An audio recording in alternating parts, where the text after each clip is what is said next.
গত ভিডিওতে আমরা পাইথন এবং প্রিন্ট ফাংশন সম্পর্কে জেনেছিলাম। তো এই ভিডিওতে আমরা এর ব্যবহারিক অংশগুলো দেখব।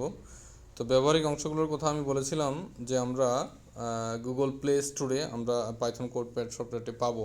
তাহলে এই গুগল প্লে স্টোরে আমরা প্রবেশ করে সার্চ অংশ লিখব যে পাইথন কোডপ্যাড। তো এই পাইথন কোডপ্যাড আমার ইনস্টল করা আছে, আপনারা ইনস্টল করে নেবেন। তো এখানে আমি ওপেনে গেলাম। তো আমরা দেখব এখানে যে আমাদের প্রিন্ট ফাংশনগুলি কিভাবে কাজ করে। আমরা তো গত ভিডিওতে দেখেছিলাম যে কিছু স্ট্রিং, ইন্টিজার, ফ্লট, বুলিয়ান আমরা টাইপ করেছিলাম ডেটা টাইপগুলো এবং রান করে দেখেছিলাম। তো এগুলো কি আসলেই রান হয় নাকি হয় না, এটা আমরা দেখতে গেলে আমরা যদি প্রিন্ট ফাংশন নিয়ে আলোচনা করি যে প্রিন্ট ফাংশন কিভাবে ছিল। প্রিন্ট লিখে ফার্স্ট ব্র্যাকেট ওপেন এবং ক্লোজ, এটা হচ্ছে আমাদের একটা প্রিন্ট ফাংশন।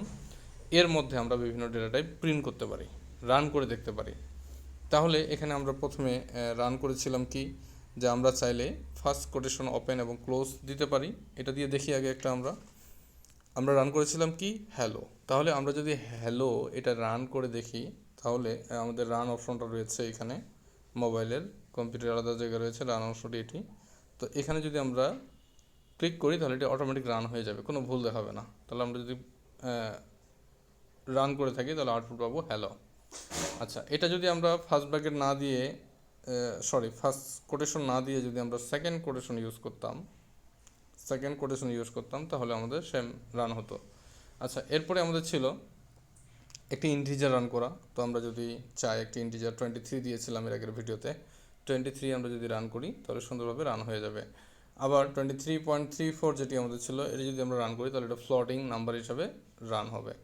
আচ্ছা, যদি আমরা একটা বুলিয়ান বা নাম্বার আমরা যদি টাইপ করি এবং প্রিন্ট করতে চাই, তাহলে আমরা একটা বুলিয়ান আমাদের দুটি টাইপ হয়ে থাকে, একটা ট্রু একটা ফলস, 0 আর 1 এই জেনারেট করে এভাবে করে।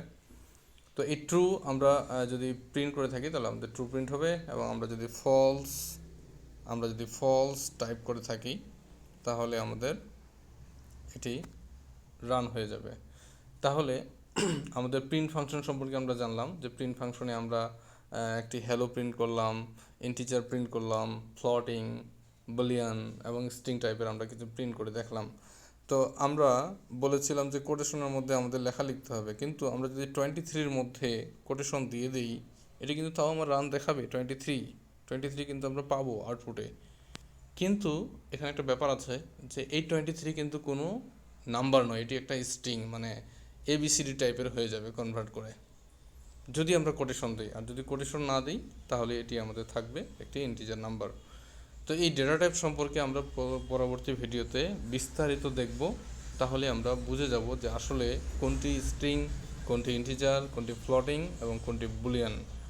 এই ভিডিওতে আমরা শুধুমাত্র পাইথনে ইনস্টল, পাইথন কিভাবে কাজ করে, কিভাবে জেনারেট করে এবং প্রিন্ট ফাংশন কিভাবে একটি কিছু রান করে থাকে আমরা এই বিষয়ে জানলাম। ধন্যবাদ সকলকে।